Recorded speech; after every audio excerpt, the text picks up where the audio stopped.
Well, hey, Southern Oregon, welcome back to the Real Estate Show. So happy to have you here today. I'm Alice Lema. I'm a broker with John L. Scott Real Estate here in Southern Oregon and your host of the show. And today we have one of my favorite landlord-tenant people coming into the studio, Tia Politi. She is the president of the Oregon Rental Housing Association. She's also the president of the Rental Owners Association of Lane County, and she operates 5 landlord helplines. We just got done with the session in the legislature at the state of Oregon, and she's going to bring us up to speed about what the changes are that are coming, and also some changes that were legislated last year and put into effect for this year. She's very, very smart. She's very funny, and we're looking forward to welcoming Tia in the studio here shortly. In the meantime, we're going to take a quick gander at our local statistics because we're still continuing to have little bits of good news here and there since the first of the year. Jackson County year-over-year prices are up 9% this week.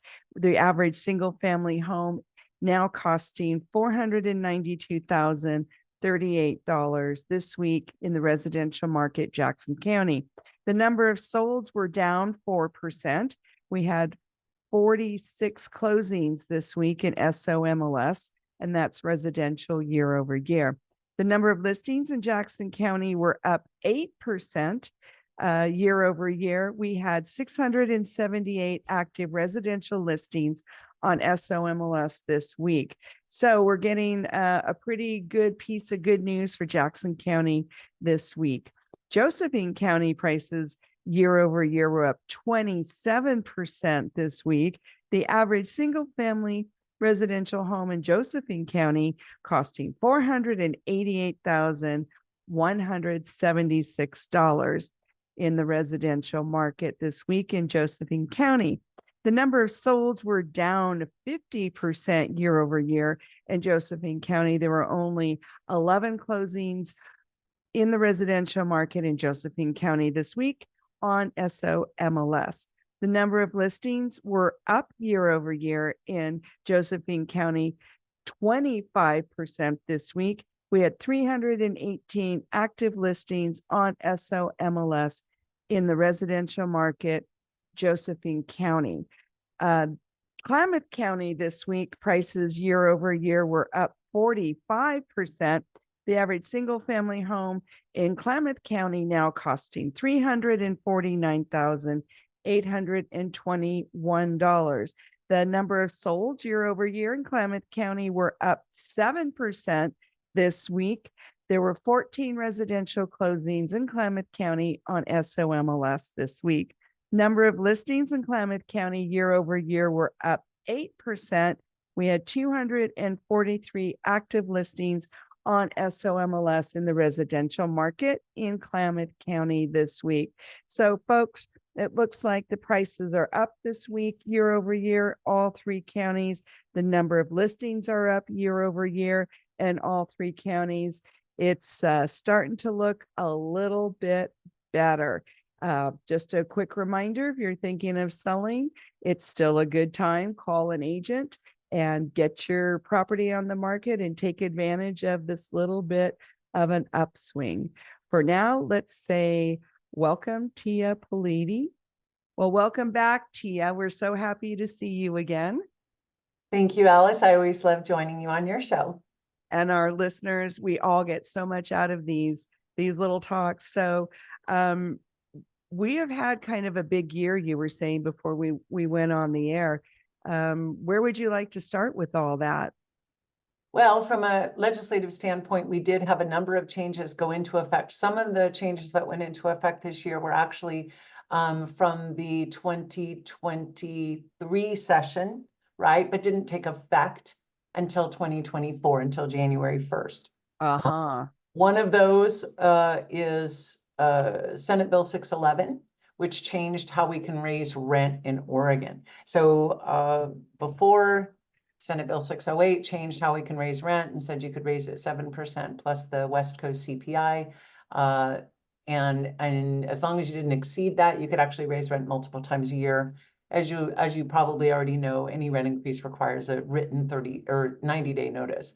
What Senate Bill 611 did was it actually capped rents at a maximum of 10%, except for new properties built within the last 15 years, right? So newer properties remained exempt. As part of the negotiations, they were trying to reduce that to 3 years or remove it altogether. So now the law is, in regards to rent increases, again, still a 90-day written notice, not email, not texted, not verbally on the phone. You got to actually put it in writing, send them a letter, serve them a notice. And you can raise it 7% plus the CPI or a maximum of 10%. So this year our CPI was more than 3%, so our maximum for this year is 10%. So that's a change, and that's going to impact mostly landlords who have kept their markets or their rents artificially low. That law went into effect actually last year in July, so you probably were aware of that one. So every year you need to be careful about what that CPI is, because this year, for example, and last year we could, raise it 10%. Moving forward, probably not for the next year or two as inflation's going, but we may get to a point where it's lower, right? Where it's 2.2%, in which case it'd be 9.2%. Which is more like what it used to be. Correct.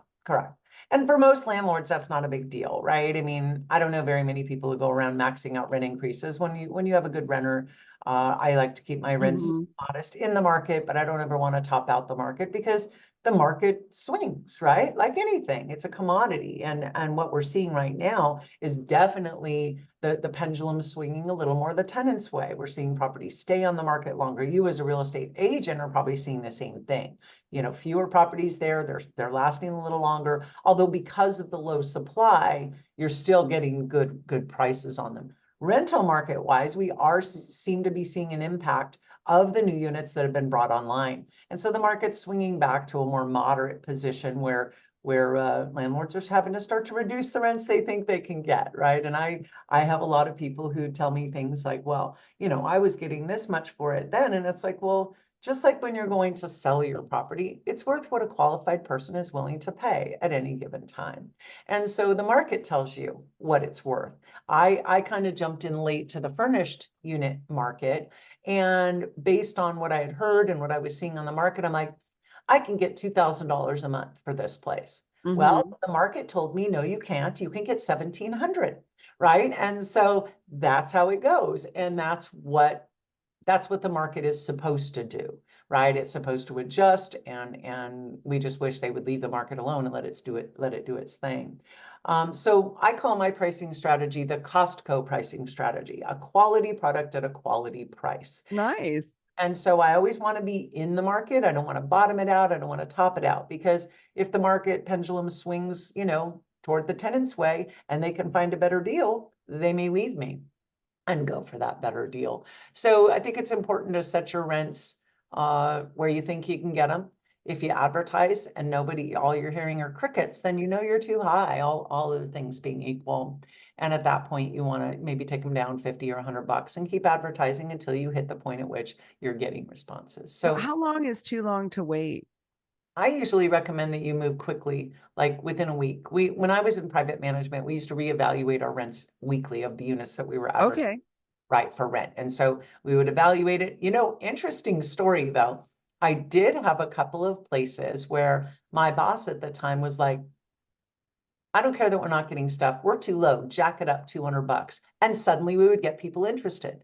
It's interesting, I think, when renters go to shop for a rental, they may put in parameters as far as price, and they may feel that a lower price on a unit means that unit isn't as high a quality as they would be looking. Oh, that's interesting. I don't know what that's about, right? The market's pretty interesting, but boy, a couple of years ago, I was hearing stories of landlords calling me on, my helplines going, hey, I was showing a property that we're advertising for $1,695, and one of the people who came and looked at it said they'd pay $1,895 if I would rent to them. Can I do that? And I was like, I don't know, but I asked the attorney friend, and he said, yeah, you can do that. I'm always concerned, of course, about fair housing, and to me, it's kind of a bait and switch. I don't know that I'd feel comfortable doing that, but he did say that technically it's legal. Wow. The law, if you look at the statute, it does say subject to change in the rent or deposit amount prior to executing a rental agreement. I guess, could it be construed by fair housing potentially as discriminatory, right? Against lower income people, possibly. It's just not something I'm comfortable doing. I always feel comfortable, or what I'll tell people, like they'll advertise at a lower price and they'll get deluged. And I'm like, yeah, that tells you your rent price is probably pretty low. And I'm like, well, can I reset it? And I'm like, you can. And maybe it's best to pull it off the market and then re-advertise it. There you go. Yeah. And then let it ride at the new price for a while. That sounds more fair. Yeah. But apparently it's legal. That's so interesting. So, for one thing that came about this year, well, it actually went into effect last year on July 6th of 2023, but people are still getting used to that new bill. So we just have a minute left before we have to take a commercial break. What is the best way to talk to your tenants about the upcoming rent increase? Well, when I send out a rent increase, I always mail a copy, first class mail, and then I email them a copy. And sometimes I'll write on there, hey, I hope you guys, this doesn't pose an undue hardship for you. And I just want you to know, my costs are going up every year and I can't afford to absorb all that. But I'm one of those landlords who's actually quite blunt at the beginning of the tenancy. And I tell my tenants what I'm going to do. I'm like, I'm going to raise your rent about at 5% every couple of years, unless I do something fantastic for your unit, in which case I may max it out. Because as a customer, I'd want to know. Yeah, that's awesome. We're talking to Tia Politi. She's the president of Oregon Rental House Association. She's also has a landlord helpline and a lot of other great opportunities for landlords. We're going to be right back after a quick word from our sponsors. Don't go away. Well, hey, Southern Oregon, welcome back to the Real Estate Show. Tia Politi in the studio with us today. She has a landlord helpline. She's a columnist of Mind Your Business. She's the president of the Oregon Rental Housing Association. She's the president of the Rental Owner Association of Lane County, and a lot of other great stuff. Tia, thank you so much for being back on the show. Thanks for having me, Alice. You're always a delight. Well, you are just a wealth of information and great, great stories. So speaking of which, right before the break, we were talking about talking to your tenants ahead of time about rent changes. Yeah, so, most landlords don't do that. And while a landlord can increase the rent every year, that's not something I do. I want, I think what we all want, which is good long-term renters who stay and pay and pay. And I don't want to chase a renter off because I'm trying to top out the market in regards to rents. So I think it's always good to reach out and just, explain. A lot of times I've had renters be surprised that you raise rent at all, right? And it's like, hey, my costs go up every year. And boy, are we seeing giant increases in insurance. And because of that, I may be raising rents a little higher on my tenants in the coming years, because insurance, I mean, if you can even get it in some places, is really high.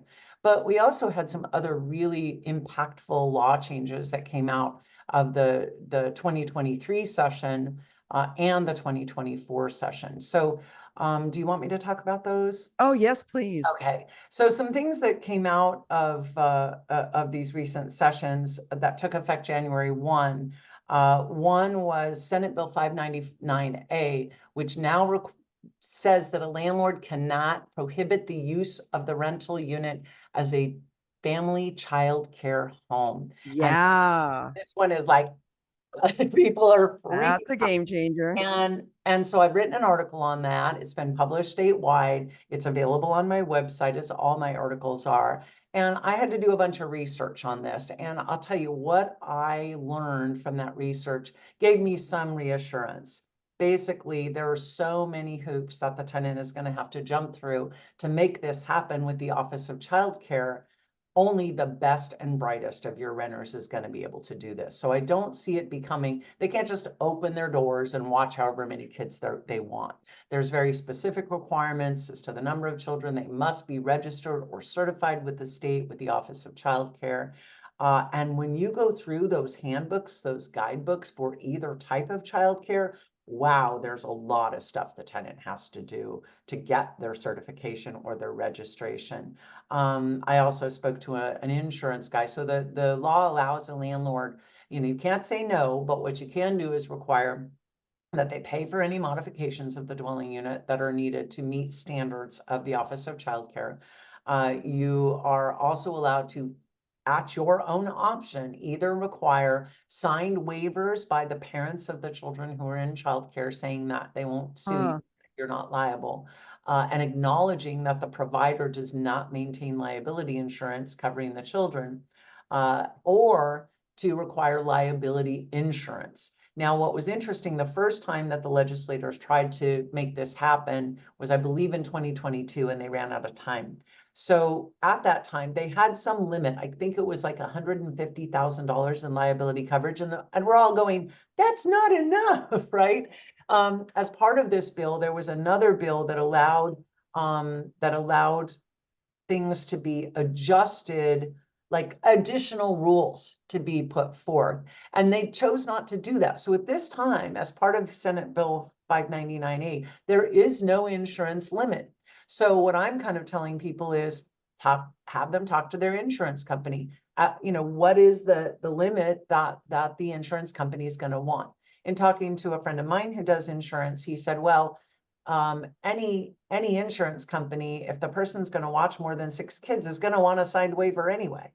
But that's from the insurance company, not the landlord. So I would definitely, and the attorneys I've talked to have said, yeah, definitely skew toward wanting that liability insurance. How much is it going to cost? We don't know. How much insurance? I'm going to leave that decision up to the insurance company. I mean, it's got to be substantial. A child who gets hurt or killed or maimed at a property, I mean, that's going to be a huge problem.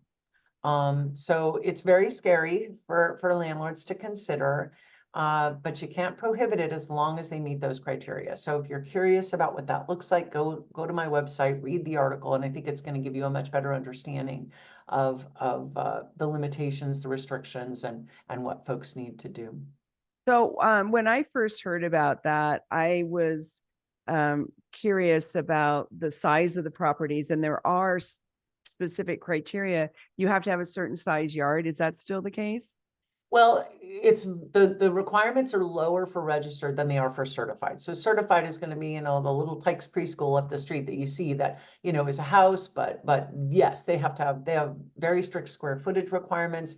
They have second story requirements, like kids can't be upstairs. They have square footage requirements, you're right, in regards to yard space, sleeping areas, but registered is probably what most landlords are going to see, right? They're going to have maybe the stay-at-home mom who wants to, earn a living, staying at home, watching their own kids, plus some others.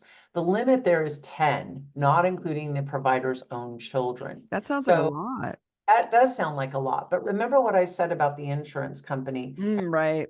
6, insurance is going to require a commercial policy, which likely is going to make that policy so expensive as to put it out of the reach. But I'm not sure, because until somebody applies and it gets run through the underwriters, we don't know what that amount's going to be. So I don't really have a good sense of what that is at this time, but I do believe that it's going to result in a pretty natural limit on how many children someone can watch. And then, there's also age restrictions. They can't watch a child under the age of 6 weeks. They can only watch so many children between the age of 6 weeks and 2 years. They have to have hand washing stations, meal plans, sleeping plans.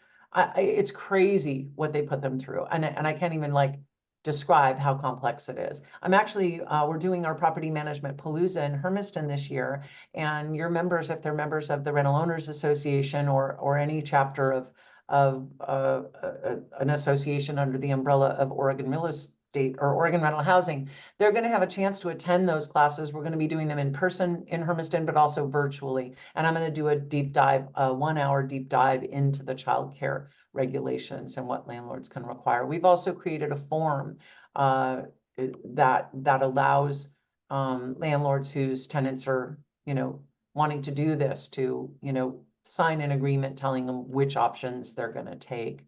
And they can't start watching children until they're fully certified and everything has been done. Wow. What a process. It is. So, it's got its own natural restrictions, which made me feel a little better. We had some other, we actually had an interesting bill and something that all landlords need to be aware of, and that is House Bill 3443A.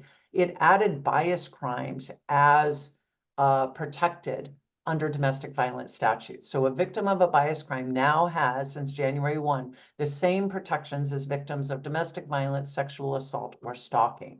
So those protections generally look like you can't charge a victim for damage caused by a perpetrator. You may be required to bifurcate or break apart the rental agreement to remove a perpetrator of a bias crime, just like you would for a victim or a perpetrator of domestic violence.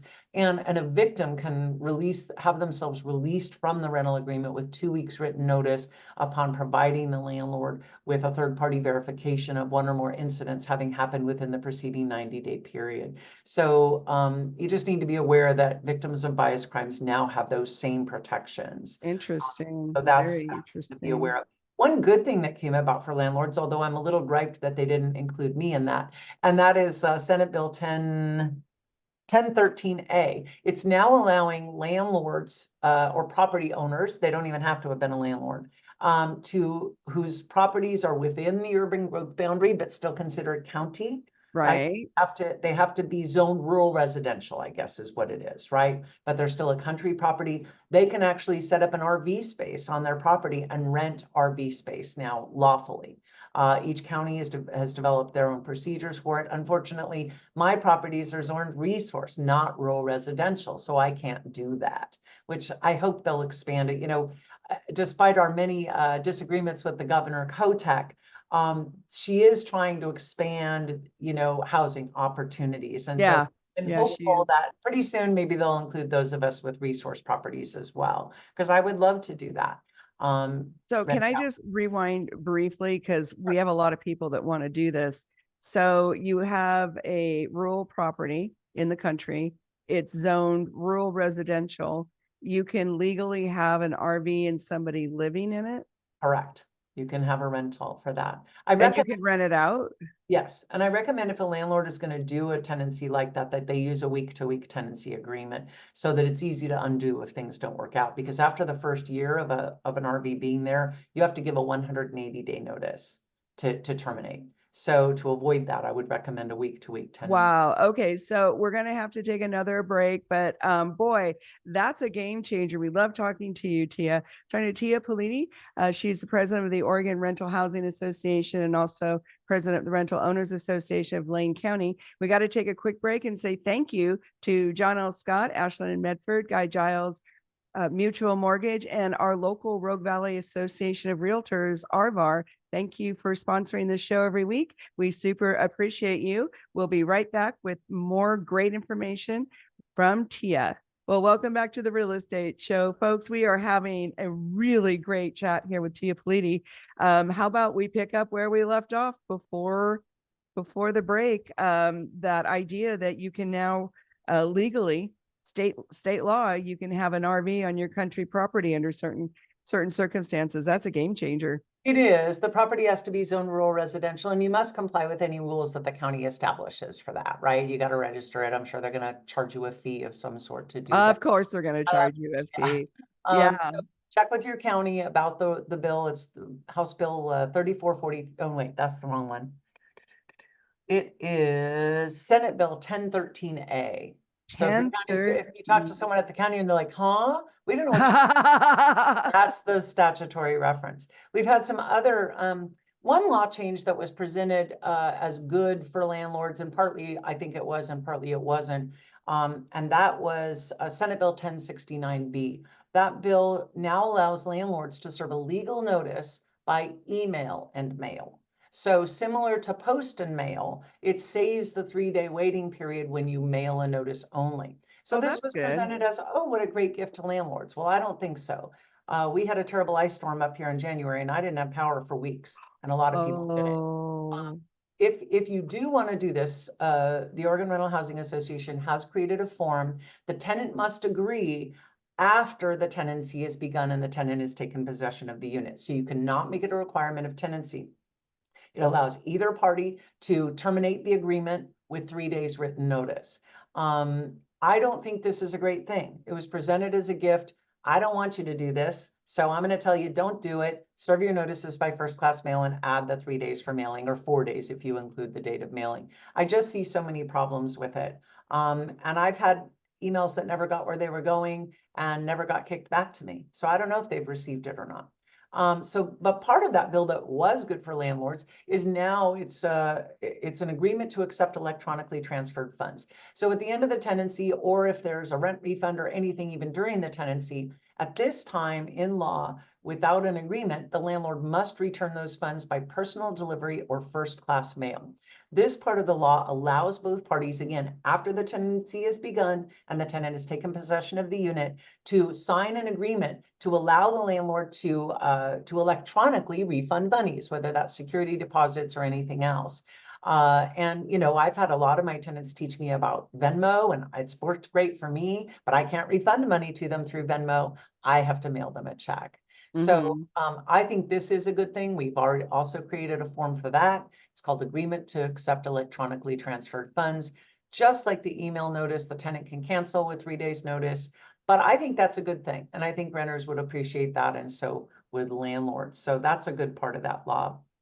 What else? Oh, and another good thing that came about was House Bill 3417A, which expands the landlord guarantee program. So back in 2014, the legislature passed the Housing Choice Act, which prohibited landlords from discriminating against housing subsidies as a source of income.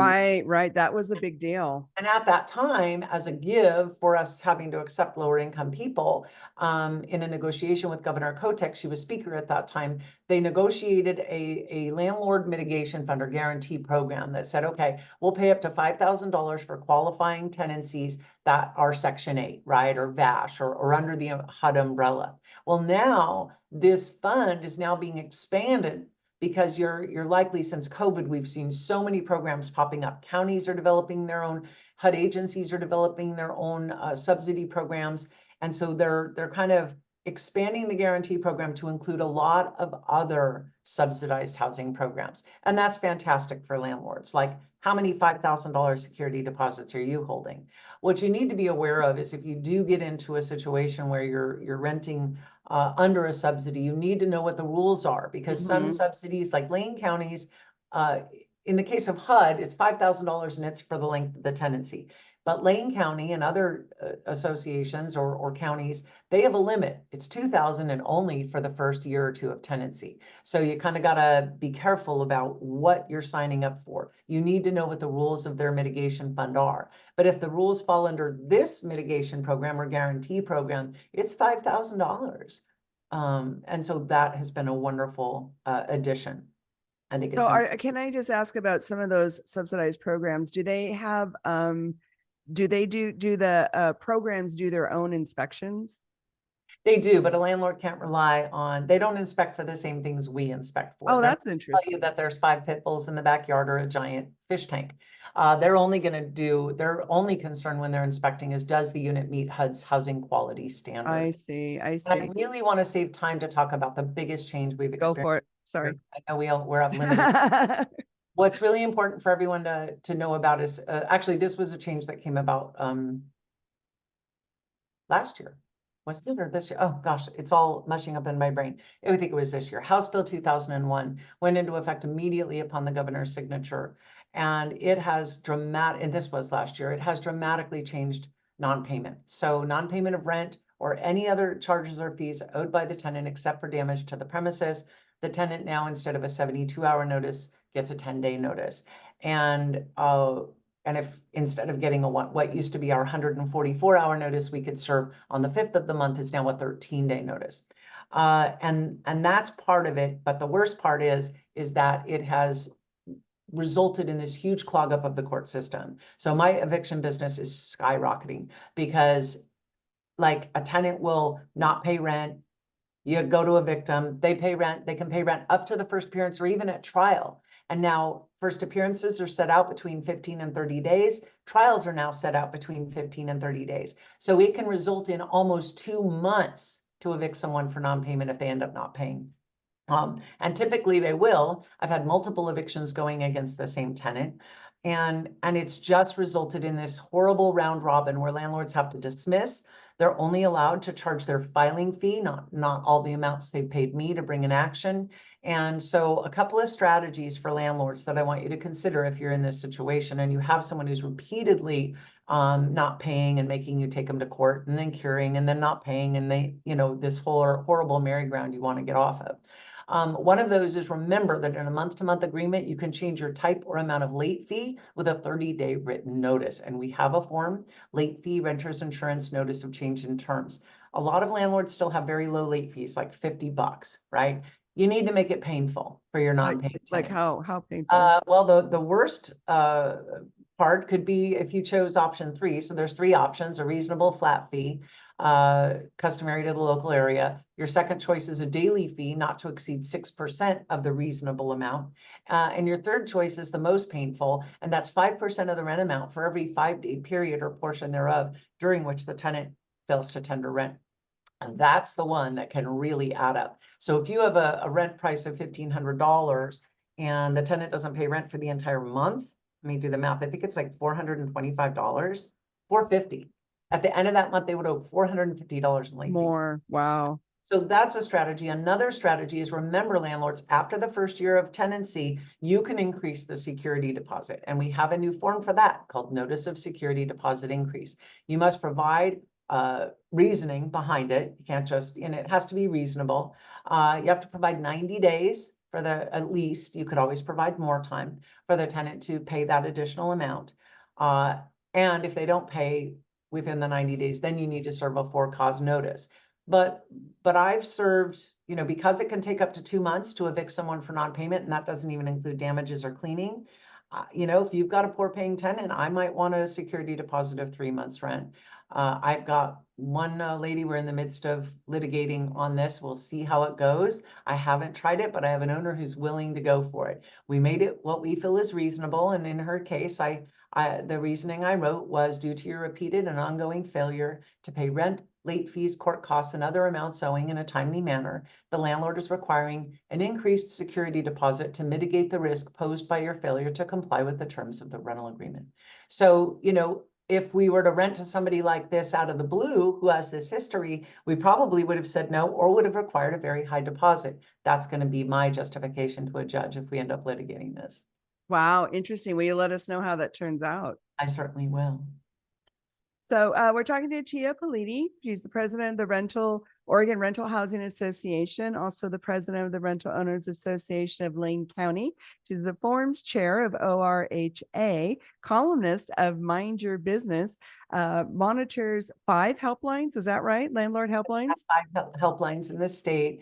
And, one of the things I would really like your members to do is belong to a rental owners group in your area. In Southern Oregon, you've got the Southern Oregon Rental Owners Association, or the Rental Owners Association of Southwest Oregon. One of the things that private landlords can do to help us is to, when there's a bill and you get notification of that, contact your legislator, excuse me. You can donate to our Key Pack, which helps us provide monies toward helping candidates get elected who support us. If you're a property manager or a real estate broker, you can send legislative alerts to your members, and we would appreciate any support you can provide in that way. That's awesome. Thank you, Tia. We've still got one more segment to go. Do not go away. I'm Alice Lema, broker John L. Scott, the host of the Real Estate Show, which will air again tomorrow at 8 a.m. on Sunday on our new radio home, the ACE 1300 AM. Thanks to Joe and Pete for making that happen. We'll be right back. Well, welcome back, Southern Oregon. Tia Politi is with us, and we're just going to jump right in since this is our last segment. We're starting to talk a little bit about evictions, non-payment, and how that's changed. But you actually help people with evictions. Can we hear some more about that? I do, Alice. I own and operate Rental Housing Support Services, LLC. I provide education, so I teach landlords and tenants. Consultation, so I do private consultation if you need that. Eviction services to landlords in the state of Oregon, and I staff 5 landlord helplines. I can help people write up notices. One of the best training grounds, certainly you should be taking classes so you stay up to date on what the rules are as they change. And I think you really need to belong to a chapter of rental owners, just because you're going to lose track. There were a lot of really sad stories that came out of COVID because the laws were changing so fast. They didn't belong to an ROA. They didn't get our e-blasts, and they ended up losing thousands and thousands of dollars. What's that saying? If you think education is expensive, try ignorance. Well, nowhere is that more true than in landlording and real estate. So I do a lot to help landlords deal with tenant non-compliance, tenancy termination, and to evict if necessary. And I tell people one of the best training grounds you can get, yeah, take my classes, great, or anybody else's if they're up to snuff. Go to the courthouse and watch. Go watch eviction. Oh, that's a great idea. Go watch small claims court. You will see why landlords win and why they lose, and vice versa. I've seen tenants kick landlords' butt because the landlord didn't know what they were doing, made all kinds of stupid choices and mistakes, and ended up, in a world of hurt going, this is not fair. And it's like, well, yeah, you're right. Life isn't fair. But if you're a business owner, in no other business do I see, owners of those businesses thinking that they can just willy-nilly do whatever they want.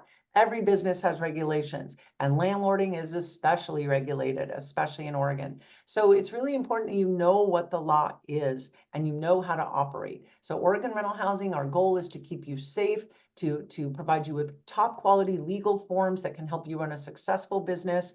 I tell you, sometimes landlords can be what I call the most pathologically frugal people ever. I don't want to spend $3 for a form. I'll just write up my own, right? That's And it's so like, true. oh, it's a tax deductible business expense. You've got to use proper forms. You've got to have proper language in your agreements. And then one of the best skills you can learn, and it has led me to the career I have today, is to learn how to deal with tenant noncompliance.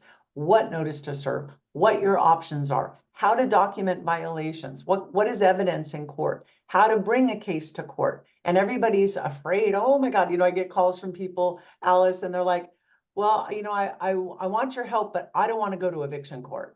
It's like, well, you can hire me to do that, but you may not have the option. Like, unless you want to let your tenant just push you around, you've got to be comfortable with it, or you've got to find somebody who can be that person to help you through the process.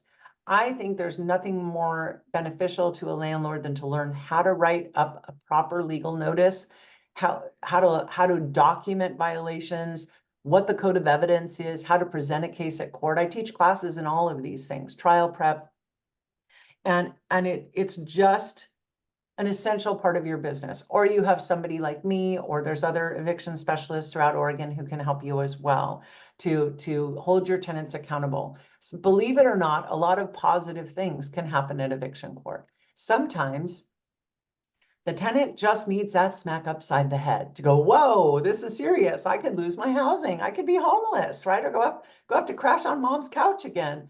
And that's the wake-up call they need to kind of get back on track. These days too, one of the best parts of House Bill 2001 was it extended rent assistance. So rent assistance came out of the COVID era, and they're continuing rent assistance. $80 million last year, 65 million added this year. And while I have seen abuses of the rent assistance, as someone who's done evictions for, a long time, boy, I see, a lot of folks who just, they had a bad accident, something happened, they just need a bridge for a month or two to get back on track. And that feels really good. So now with any notice for non-payment, you must send out a notice about rent assistance, and the tenant can apply for that. And that can really help save landlords and tenants in that regard. We're starting, interestingly enough, and your listeners might be interested to see this or hear this, we're seeing a lot of health insurance companies make payouts for rent, because now there's been this sort of, I don't know if there was a court case in another state, I can't remember, but basically being homeless is bad for your health, right? And so health insurance companies are paying out to help tenants with rent assistance. Huh. Those, like Pacific Source, I've seen a lot. The problem with those is it can take a long time to get paid. Now, while the eviction process can take a long time, they have to pay by trial, or you don't have to accept the money. Before, we could not accept the money once the notice expired. So, that's kind of interesting. Most of the landlords I'm seeing are like, hey, if I have a promise to pay, then I'll go ahead and accept it, right? And when you get one of those promises, then you're pretty sure you're going to get the money eventually. One of the things your landlords especially need to know is you must cooperate. All right. If you don't cooperate, then you don't get to evict the tenant for non-payment. So your cooperation is required. Yes, you're going to have to send a W-9, which includes your social, to the assisting agency, but you could get your money. During COVID, I had 3 tenants get rent assistance, and it saved them and it helped me too. But this can get old, this round robin of evictions. And so that's why I encourage you to make it worth your while by having a robust late fee. I also mentioned something during, I think, segment 2 about the law change that allows for an RV in rural areas, as long as it's zoned rural residential and you comply with all the county rules.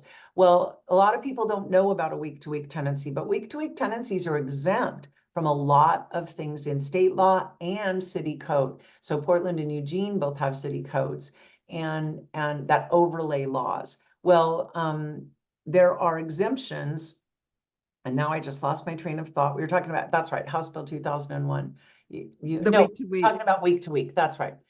So you need to be aware that a week-to-week tenancy is a really interesting option, and Oregon Rental Housing has forms for week-to-week tenancy. Yes, they do. The benefit of a week-to-week tenancy is you retain complete control, right? So you can boot them out for no cause at all with 10 days written notice. A notice of termination with cause has a 7-day termination period and a 4-day cure period. So if you're renting rooms in your home or you're renting RV space on your property, I really advise you to consider a week-to-week agreement. So that's the upside of the week-to-week. What's the downside? The downside of a week-to-week agreement is you're not allowed to charge any security deposits and no fees of any kind except an applicant screening charge. So you got to give something to get something, right? So you can't charge any late fees, no non-compliance fees, no tampering fees, no fees of any kind. Pet fees? What? Pet fees? Nope. Pet fees are illegal anyway. You can't charge a pet deposit. No. What you can do though is screen really well. Get somebody with good credit. And one thing the law doesn't prohibit you from doing is getting a qualified cosigner. So, that could be a way to sort of mitigate your risk. I'd be looking for someone with good rental history, good credit, and then possibly a qualified cosigner. And it doesn't mean that the tenant doesn't owe you for unpaid rent or late fees, or excuse me, not fees, rent or damages to the unit. It just means you can't hold money. You can't charge the money in anticipation of that. So you could still go after them. And so it's an interesting thing. Week-to-week tenancies are exempt from all the rules of the Portland Housing Bureau, as well as the Eugene Rental Housing Code. But in both cases, you must file those exemptions in advance. Or at the time that the tenancy is begun. So I know you're not dealing with those areas very much, but I just wanted people to be aware of it in case they have. And it's also good to know, because sometimes what happens in the bigger cities north of us in Oregon come down to Southern Oregon, even if it's in a diluted fashion. So we're very interested to know what's going on. Yes, yeah. For sure. And again, I want to encourage your people to stay politically involved. Locally things are happening, and I want y'all to be aware of that and do your best to contribute to our industry by staying plugged into that, okay? And attending those city council meetings by providing feedback to your legislators. I was super pleased when Springfield City Code Enforcement asked us to come and meet with them. Oh. They were asking about what was going on in Eugene, and they were considering whether they should provide some level of tenant protections. And fortunately, they're much more business friendly than Eugene. And I said, there was one thing that Eugene did that I didn't have a problem with, and that was education, right? I think better educated landlords make better landlords, better educated tenants make better. Yep.